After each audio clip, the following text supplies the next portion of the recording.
Welcome back to part 3 of LA Fishguys, the FOWLR tank. We've just done a water change in this tank, went to plug the water pump back in, and lo and behold, it wouldn't start.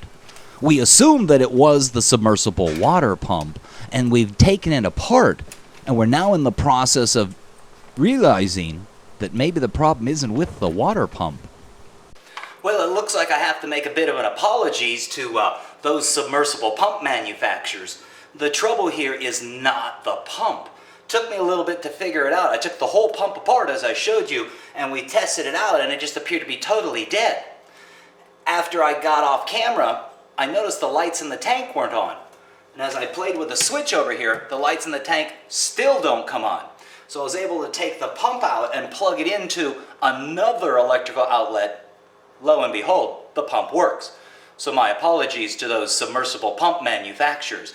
But my point is that Murphy's Law applies in so many different ways. If something is not broke, don't fix it. In the case of doing the water change, don't turn the water pump off because it may not come back on when you need it to come on.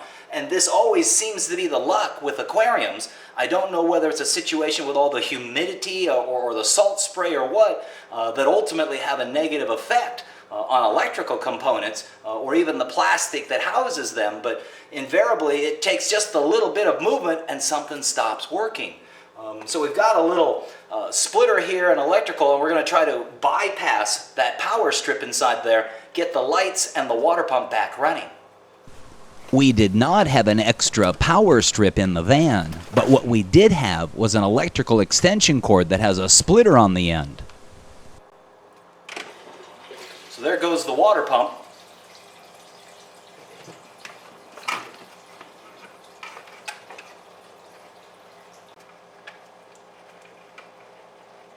And there's our lights. And so by bypassing the old power strip and getting it to work, we've confirmed that the old power strip was the problem. Now we don't have to run home and get a replacement. But as you can see here, what I was ultimately trying to avoid was all that schmutz getting stirred up and sent back into the tank, but I guess it's not that bad, and certainly a whole lot better than the system not running at all. So, that's aquarium reality, folks. You do one thing and something happens.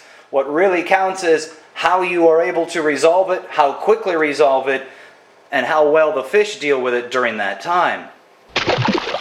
You can see now that as the water fills up in the tank and starts coming down the overflow into the top of the wet-dry trickle filter, with that nice clean drip plate, we're getting a very effective dispersion of the water as it rains down over that plastic bio balls. So what we need to do now is get our water pump in place. The filter pad back inside the top of the filter there to capture more particles, and then we can start putting the decorations back in. And you can see here how I've placed the filter pad on top of the drip plate. The water coming from the drain line has to pass through the pad first before it can fall down over the bio balls. And now it's time to redecorate the tank.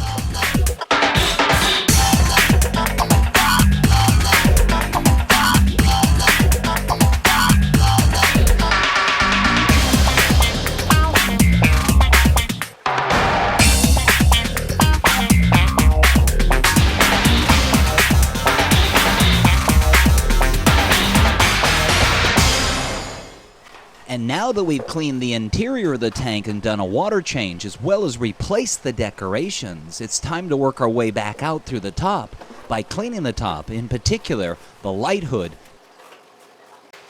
So we've rotated the decorations in the tank. We vacuumed the bottom of the tank. We've changed 10 gallons of water. We changed the filter pad and cleaned the drip plate. We're now going to clean the outside of the aquarium and get moving on with services. But I think today's lesson is live rock certainly is very beneficial, but think about really its application. If you're very comfortable with the fish you're putting in and don't really expect to end up getting ick, of which no one really does, but if you're pretty good and feel good about not getting it, live rock could be the way for you to go. If, on the other hand, you're just a novice, a beginner, and there's the great potential that you're going to have to go through that big learning curve, I'd avoid the live rock route. Again, there's some benefits there, but it also can get in your way too.